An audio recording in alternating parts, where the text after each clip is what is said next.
Good afternoon, sir. Good afternoon, Luke. All right.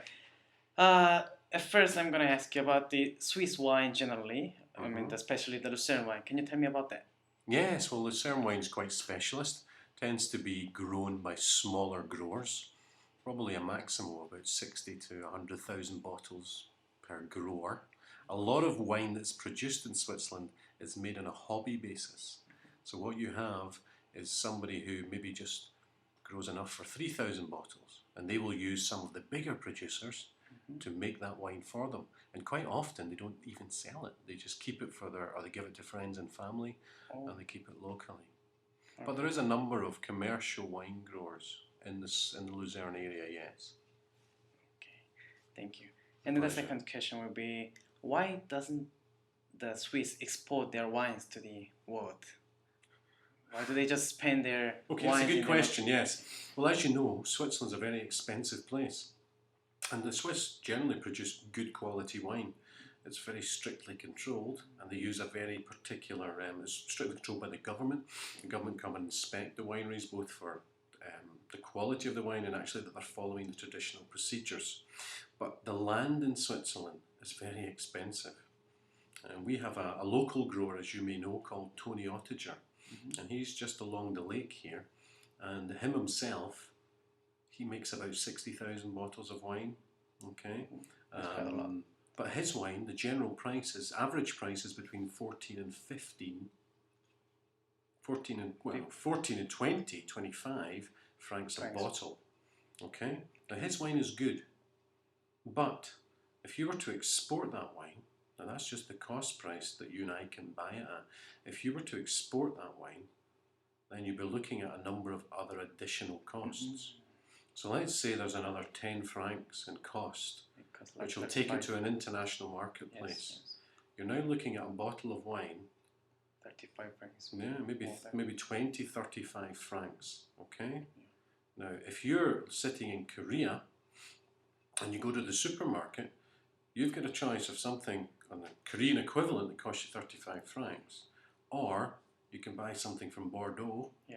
Okay, a French wine, which is made by a much larger and actually a similar quality at a much lower price. That's the first reason that the Swiss cannot export their wine cheaply, and the wine does not stand up to international comparison. Okay, for a similar price.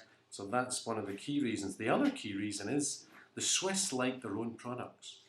Okay, they sell their own products. Swiss wine consumption is much higher than Swiss wine production.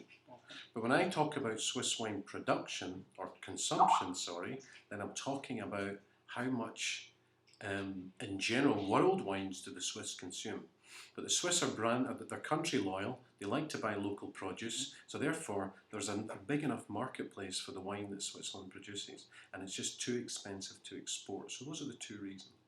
Thank you so much for the interview. All right, my last question will be, do you think is there a good chance to come and study in IMI to taste the Luzern wine? Well, one of the greatest things about studying at IMI, or really anywhere in this kind of area of the world, and this band that runs right across the northern and southern hemispheres, are that people produce wines and they produce them locally. Okay? So I like to have my fist there. So they produce them locally. Okay? If you're sitting in Malaysia or Singapore, they're not making wine locally. Yeah, that's right. So everything you work out, everything you find out is found out second-hand, secondary research. At IMI, you've got vineyards all around you. Okay, you can first of all go and see wine or grapes in the natural environment. If you make a little bit of an effort, or you come to some of the courses in the food and beverage curriculum, and both in certificate and diploma years, then you're able to go and actually see this wine, not perhaps being made, but you can see all of the infrastructure that's used. You can touch the vines. You can touch the grapes in September, if we go in September and visit, or you can at least see the vines in April or March when we visit then.